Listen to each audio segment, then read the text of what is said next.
કોઈ પણ સમાજમાં લગ્ન એ માત્ર બે વ્યક્તિઓ વચ્ચે જ નહીં પણ બે પરિવાર વચ્ચેનો સંબંધ છે। જો કે નવા જીવનની શરૂઆત માટે લગ્ન જેટલા જરૂરી છે એટલું જ જરૂરી યોગ્ય સમયે લગ્નનું પ્રમાણપત્ર એટલે કે મેરેજ સર્ટિફિકેટ મેળવી લેવાનું છે। નમસ્કાર, BS9 ન્યૂઝમાં આપની સાથે હું છું શ્રદ્ધા। લગ્નની નોંધણી Hindu marriage act 1955 special marriage act 1954 હેઠળ કરવામાં આવે છે। જો યોગ્ય સમયે મેરેજ સર્ટિફિકેટ મેળવી લેવામાં ન આવે તો સમસ્યા સર્જાઈ શકે છે। આ સમસ્યાથી બચવા યોગ્ય સમયે મેરેજ સર્ટિફિકેટ કઢાવી લેવું જોઈએ। તો ક્યારે જરૂરી બને છે મેરેજ સર્ટિફિકેટ? લગ્નનું પ્રમાણપત્ર બનાવવું ઘણા કિસ્સાઓમાં ઉપયોગી સાબિત થાય છે। જો તમે ક્યાંક નોકરી કરી રહ્યા છો અને વૈવાહિક સ્થિતિમાં લગ્નનો વિકલ્પ પસંદ કરી રહ્યા છો તો તમારું લગ્ન પ્રમાણપત્ર લગ્નનો પુરાવો બની જાય છે। સરકારી અને બિનસરકારી સંસ્થાઓ બંને માટે આ જરૂરી છે। જો તમે કેન્દ્ર અથવા રાજ્ય સરકારની કોઈ પણ યોજનાનો લાભ મેળવવા માંગતા હોય તો તેમાં લગ્નનું પ્રમાણપત્ર હોવું જરૂરી છે। પતિના અવસાન બાદ વિધવા મહિલાઓને મેરેજ સર્ટિફિકેટના આધારે સરકારી યોજનાનો લાભ મળે છે। મેરેજ સર્ટિફિકેટ પણ ઘરેલુ બાબતોથી સંબંધિત કે પતિ પત્ની વિરુદ્ધ FIR દાખલ કરવા માટેનો આધાર બની જાય છે।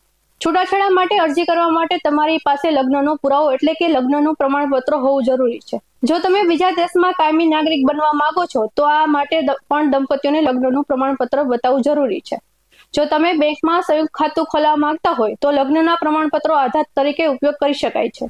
તો હવે જોઈએ લગ્નની નોંધણી ક્યારે થઈ શકે છે। જો તમે નવા પરણેલા છો તો તમારે 30 દિવસની અંદર મેરેજ સર્ટિફિકેટ માટે અરજી કરવી જોઈએ। જો કે જો થોડો વિલંબ થાય તો લગ્નમાં 5 વર્ષ પછી પણ વધારાની ફી સાથે લગ્નની નોંધણી કરાવી શકાય। તમને જણાવી દઈએ કે જો 5 વર્ષથી વધુ સમય થયો હોય તો માત્ર સંબંધિત જિલ્લા રજિસ્ટ્રાર જ છૂટ આપી શકે છે। તો હવે જોઈએ લગ્ન પ્રમાણપત્ર માટે કેવી રીતે અરજી કરવી જોઈએ। મેરેજ સર્ટિફિકેટ માટે મેરેજ રજિસ્ટ્રારને અરજી કરવાની રહેશે। એપોઇન્ટમેન્ટ મેળવ્યા પછી તમારે તમામ જરૂરી દસ્તાવેજો સાથે નિયત દિવસે રજિસ્ટ્રાર પાસે જવું પડશે। તમે ઓનલાઈન મોડમાં તમારા રાજ્ય સરકારની વેબસાઇટની મુલાકાત લઈ શકો છો। અહીં લગ્નની નોંધણીનો વિકલ્પ ઉપલબ્ધ છે। એપોઇન્ટમેન્ટ મળવા પર તમે બે સાક્ષીઓ અને દસ્તાવેજો સાથે નિયત દિવસે ઓફિસની મુલાકાત લઈ શકો છો। તો હવે જોઈએ લગ્નના પ્રમાણપત્ર માટે જરૂરી દસ્તાવેજ। અરજી ફોર્મ, એડ્રેસનો પુરાવો, દંપતીનું જન્મ અથવા ધોરણ 10નું પ્રમાણપત્ર, કપલ ID કાર્ડ અને આધાર કાર્ડ, પાસપોર્ટ સાઇઝના 2 ફોટા, લગ્નનો સંયુક્ત ફોટો, મંદિર, ગુરુદ્વાર, ચર્ચમાં લગ્ન થવાના કિસ્સામાં ત્યાંથી પ્રમાણપત્ર મેળવવું, 2 સાક્ષીઓ બીજા લગ્ન વખતે, પ્રથમ લગ્નનું છૂટાછેડા પ્રમાણપત્ર,